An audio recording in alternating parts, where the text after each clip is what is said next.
namni natti heerume sin geesse. Antaraa yoomtu tuqare? Yoomi? Eenyu isheen akka jiru?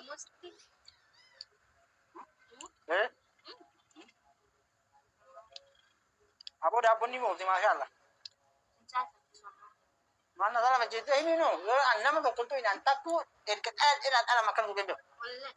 Wallahi je. Wallahi je. Wallahi je tu kalau tu juga ada tu. Situ kan. Rasa ada puding tak? Rasa puding mo?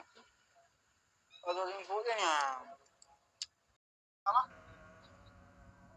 Akasi jiru nama tolti.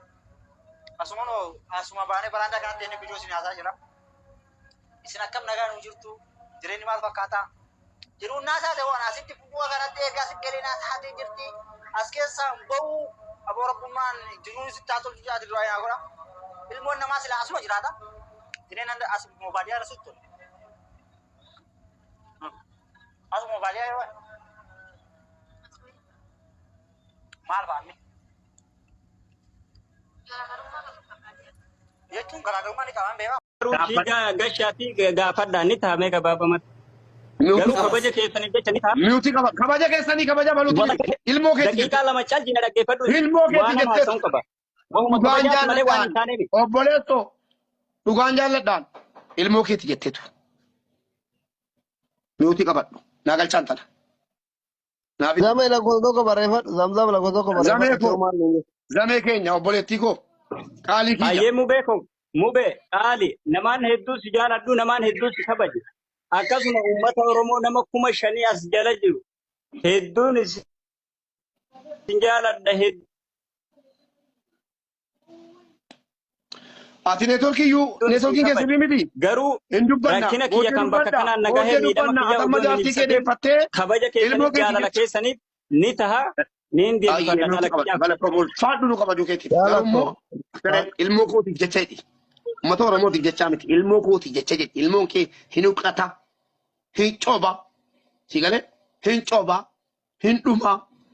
Guddina taane guddata. Yooma yoona kalizala fakarra. Mube. Jinni tibiti. Wallahi hada ke taala. Ilmu ke ti qorichi dawan yoo waa dibelle. Bar mube. Qabatu haadhu maratola. Nuti qabatta amati. Nuti qabatta. Zamzam lakkoo tokko barreesse rabbi. Rakkooti habiibii kee mubaarak. Ilmoo fooyyatti min godhu jecha. Kunoo ilma Oromooti kenna hunda keessanuu isin ka ijoollee Suudii jirtuuti. Biyya galchuuf riyaala 5,000 barbaachisaa jedhani. Haati ilmootu ani hin galfadha ilmoo kiyyeen guddifadha yoo guddisullee taate yoo galchullee taate naa kennaa jetti. Abbaan immoo ani ilmoo kiyya dubartittiin kennu galfachuu barbaada birri riyaala 5,000 na barbaachisa jedha.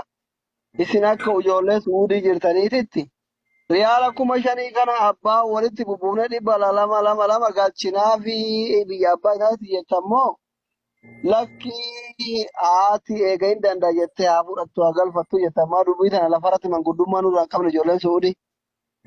Eessa jiran magaalaa kamiin jiran? Zamu magaalaa kam jirtan?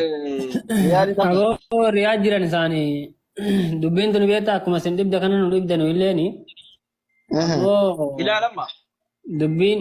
Qoya haa bitatanii beekaa qoya sheeka isin makkaan jettanii miti. Amma dubbiin tuni baay'ee nu dhibdee turte garuu har'a kan ammoo hanga nu galtas ni qabdi. Waan inni irraa baraddas ni qabdi. Asli waa takkan dubbadhaan yoo jaalatee kenneefis abbaan isa jira. Ayyee dubbadhu. Dubbadhu. Amir dubbadhu. Dubbiin tuni ilaa asli maal ta'e nuti duratti kasiine akka waan agartee ishiin irratti gattee irratti mulqattee baddeeti natti fakkaate jechuudha. Dalagaa deemtee fakkeenya tachumaan haftee natti fakkaate telefoona irraa hidhatteeti. Aduu akkas ta'e bar. Mucayyoon tun immoo yeroo haasa'utu amma ani ilmoo kiyya naafaa kennuuti ani ilmoo kiyya gartee yoo amma kan naa kennu ta'e sawwaaqan ergadhaa kan jettuun dhagge yoon dogongoro. Online irratti sawwaaqa amma asirraan buune itti ergaa jettii barisi amma ergaa itti asirra taa'ee kan naa jettu. Faakkistee. Ani akka kootitti garuu yaada isa sa'aatii sana isuma beeka malee. Fakkis ta'e haadharra ilmootti wanni aanu gonkumaayyuu hin jiru. Ijoollee mucaa xiqqaa kana mucaan hamma amata 15 ga'u wanni haadha oli isaa jiru ilmoodhaaf inumaa hin jiru. Akka kootitti. Dhugaa dubbachuun bareedaadha mee maatiin xiqqaa akkanaa mucaa daa'imaa kana dhiisi kan amata 5 amata 6 haadha ofii barbaadaa jechuudha amma gartee of beekee waan abbaatii fi waan adda baafatee barutti. Mootummaan yoo dhaqe bara abbaa akka ilmi murteeffatu mootummaan haadhumaa murteessa bara osoo wal kaasasanii suudii ta'uu baatte. Laa kun seerattis akka rabbiittis kana abdiin agartee mucayyoo haadhaa deebisuu qabu sirriitti. Haadhaa kennee haadhi gartee haa guddifattu mucayyoon gaafa of bare san abbaa kiyya yoo jedhe dhufeetti galaa jechuudha. Biifisa mataa.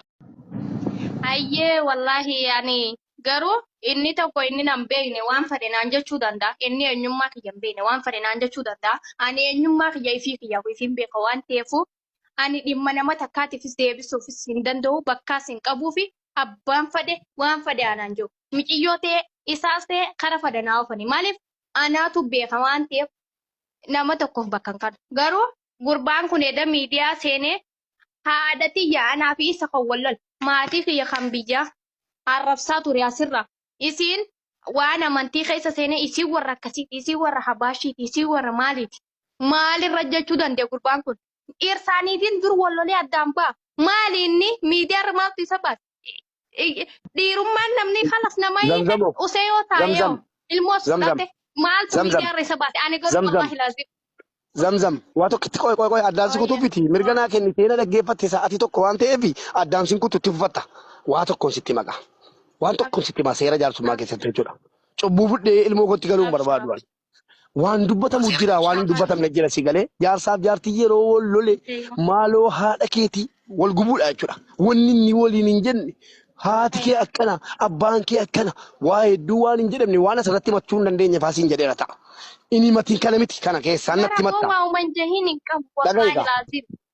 Sirrii dhanaaf gala. Inni maali jedhan wallahi laazim jee maqaa rabbiitiin maaliif kakata inni muslimaa miti. Sadaqaa kadhatuudhaaf maaliif kakata. Maqaa kijibaatiif harargee garuu wallahi ijoolleen harargee isiin takka takkaas warri harargee jedhanii maqaa zamzam kiyya qaalii dhaga'i zamzam kiyya qaalii amma waa'ee harargees dhiisi waa'ee maalis dhiisi. Namni yoo barbaade giiftii dhageessa anaa suuraa namaa gadi garagalchee arrabsu argitee beektaa fakkeenyan si himaati waa'ee namaa argitee beektaa suuraa kiyya immoo guyyuutti suuraa kiyya gad deebisanii